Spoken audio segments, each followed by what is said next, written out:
Hello friends, this is चेतन। महाराष्ट्र में मराठा आंदोलन किस तरह हिंसक हो चुका है ये आपने देखा होगा कि लोगों ने 3 विधायकों के घर और उनके ऑफिस में तोड़फोड़ करके आग लगा दी थी। बहुत सारी बसें जला दी गई। हालांकि वहां की स्टेट गवर्नमेंट ने इस आंदोलन को शांत करने के लिए मराठा समुदाय के लोगों को कुणबी कम्युनिटी का सर्टिफिकेट देने की पहल की है। Friends, Kunbi community backward class के अंडर आती है। इसका मतलब है कि अगर मराठा समुदाय को कुणबी का सर्टिफिकेट मिलता है तो वे भी पिछड़ी जाति को जो 19% का रिजर्वेशन मिलता है उसके हकदार हो जाएंगे। लेकिन महाराष्ट्र के अन्य पिछड़ा वर्ग का संगठन सरकार के इस फैसले का विरोध कर रहा है। अब दिक्कत ये खड़ी हो गई कि महाराष्ट्र गवर्नमेंट के सामने 2 तरह के चैलेंजेस उभर कर आए हैं। यानी अब वहां की पॉलिटिकल पार्टी ना तो मराठा को नाराज करना चाहते हैं और ना ही ओबीसी को, क्योंकि अगर मराठाओं को रिजर्वेशन मिलता है तो इससे अदर बैकवर्ड क्लास के जो संगठन हैं वो नाराज हो जाएंगे।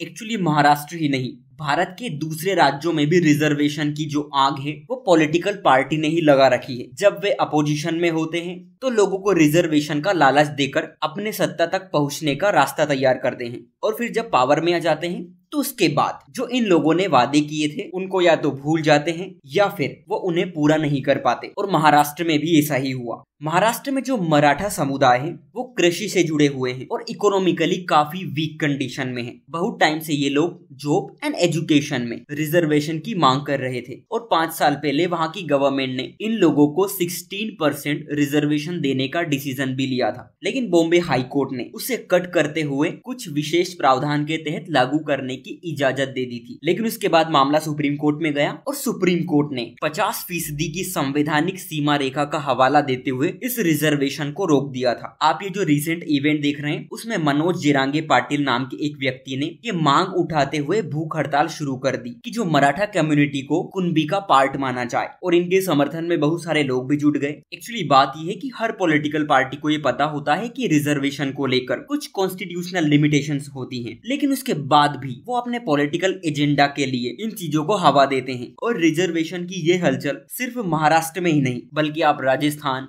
हरियाणा, गुजरात, मध्य प्रदेश या किसी भी स्टेट में देख सकते हैं। वहां पर जाट, गुर्जर, पाटीदार ये लोग अपने रिजर्वेशन की मांग काफी समय से करते आ रहे हैं। लेकिन मेन क्वेश्चन ये रेज होता है कि जो लोग रिजर्वेशन की डिमांड करते हैं क्या वे सिर्फ सत्ता में हिस्सेदारी पाना चाहते हैं या फिर इसका कोई आर्थिक और सामाजिक पक्ष भी है? इस बात का जवाब हमें हमारे संविधान में मिल सकता है। फ्रेंड्स, हमारा संविधान एक ऐसे समाज की कल्पना करता है जिसमें आर्थिक और सामाजिक रूप से समानता हो, लेकिन साथ में ये मानकर भी चलता है कि अभी समाज में ऐसी सिचुएशन नहीं बन पाई है कि आर्थिक और सामाजिक समानता सुनिश्चित हो पाए। इसके लिए संविधान ने एक रास्ता ढूंढा जिसमें आरक्षण की भूमिका महसूस की गई। एक्चुअली सोशल इनइक्वालिटीज के चलते एजुकेशन एंड एम्प्लॉयमेंट में जो अपॉर्चुनिटीज होती हैं उनमें बैकवर्ड क्लास का रिप्रेजेंटेशन काफी कम है, और रिजर्वेशन के प्रोविजन इसलिए किए गए कि इन अपॉर्चुनिटीज में इक्वालिटी आए ताकि समाज के हर तबके को, खासकर जो पिछड़े हुए हैं, उनको भी हिस्सेदारी मिले।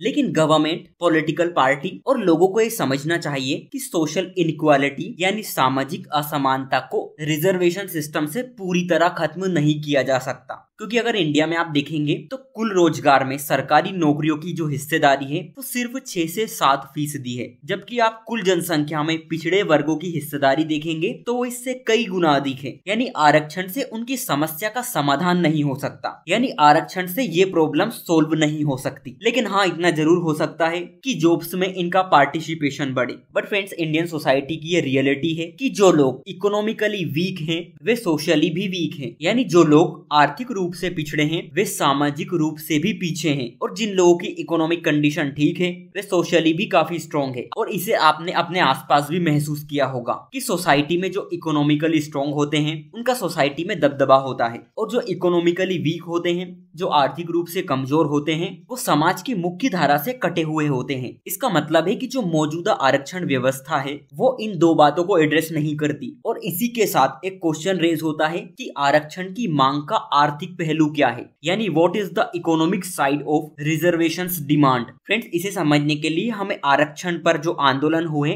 उन पर नजर डालनी होगी। शुरुआत में जो रिजर्वेशन इस सवाल पर टिका हुआ था कि कौन इसके साइड में है और कौन रिजर्वेशन को अपोज कर रहा है, और जब मंडल कमीशन की रिकमेंडेशन को लागू किया गया तो आरक्षण के विरोध में एक बहुत बड़ा आंदोलन चला। लेकिन जैसे जैसे पॉलिटिकल एंड सोशल सेक्टर में बैकवर्ड क्लासेस का पार्टिसिपेशन बढ़ा तो इसके साथ देश के राजनीतिक नजरिए में भी बदलाव आया और अब कंडीशन ये है कि अब ज्यादातर लोग आरक्षण का विरोध नहीं करते। लेकिन जब टाइम बदलता है ना तो सारी चीजों को बदल देता है और पिछले कुछ सालों में भारत में बहुत तेजी से सामाजिक बदलाव हुआ। जब हम कहते हैं कि कोई समुदाय आर्थिक व सामाजिक रूप से संपन्न है तो इसका आधार कृषि क्षेत्र में उनकी हैसियत से होता है। यानी वे लोग जिनके पास एग्रीकल्चर के बहुत सारे रिसोर्सेज थे उनको सोशली एंड इकोनॉमिकली स्ट्रॉन्ग मान लिया गया, क्योंकि ऐसे लोगों के पास गांव में जमीनें अधिक होती थी और इससे वे अच्छा खासा पैसा कमा लेते थे और उनका local politics and social activity में अच्छा खासा प्रभाव था। मराठा, जाट, पटेल, ये जितने भी कम्युनिटी है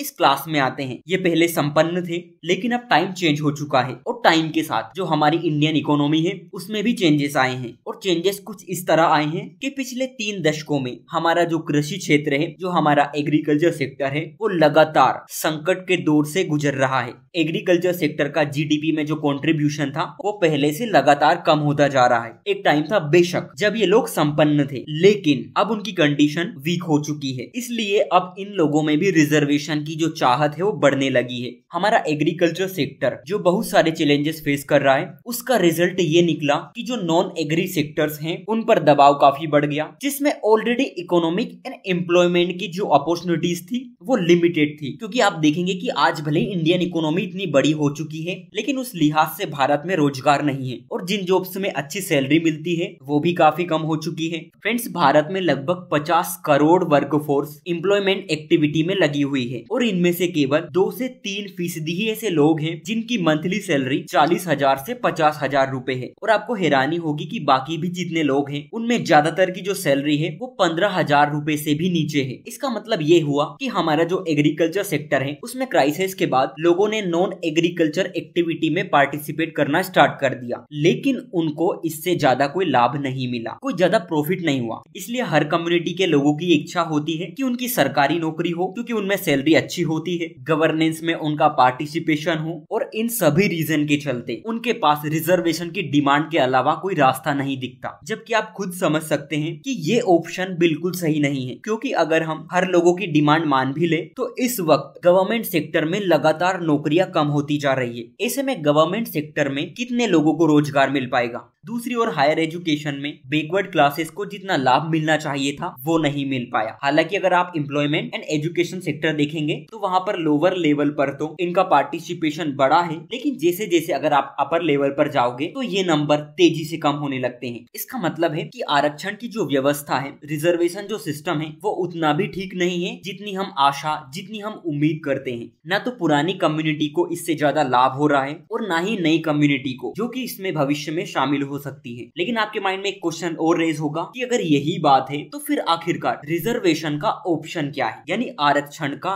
विकल्प क्या है। फ्रेंड्स, रिजर्वेशन के बहुत सारे ऑप्शंस हो सकते हैं, लेकिन जो इकोनॉमी के एक्सपर्ट्स हैं उनका ये मानना है कि हमें इन चीजों से निपटने के लिए एम्प्लॉयमेंट की अपॉर्चुनिटीज बढ़ानी होगी। क्योंकि अगर सोसाइटी के हर व्यक्ति के पास अच्छी नौकरी होगी तो सोसाइटी में उनकी स्ट्रॉन्ग पोजीशन होगी, जो कि अभी नहीं है। और इससे फायदा ये होगा कि जो रिजर्वेशन की जरूरत ही हमें नहीं पड़ेगी। लेकिन इसके साथ भी दिक्कत ये है कि पुरानी असमानताओं के साथ साथ नई असमानताएं भी आती जा रही है, यानी सभी लोगों का समान विकास नहीं हो पा रहा है। लेकिन फिर भी जब तक हम रोजगार के पर्याप्त अवसर तैयार नहीं करते तब तक आरक्षण व्यवस्था पर सवाल हमेशा बना रहेगा। सो आज के लिए इतना ही।